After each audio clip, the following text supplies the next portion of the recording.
Mr. Chair, kanina, ang dami kasi nagiging usapan. Sino ba ang nagiging controller or benchmark ng presyo ng bigas? Yung mga imported na bigas or yung local na bigas?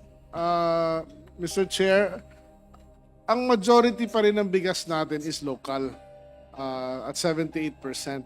So only 32% ba tama?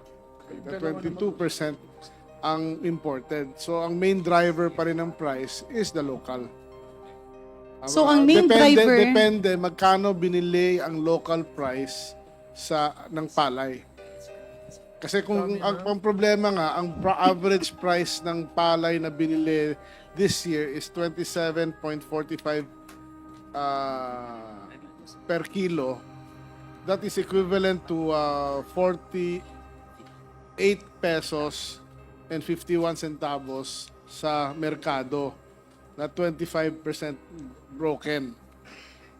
Yan. So kung 5% broken yan, at least 51 pesos yan.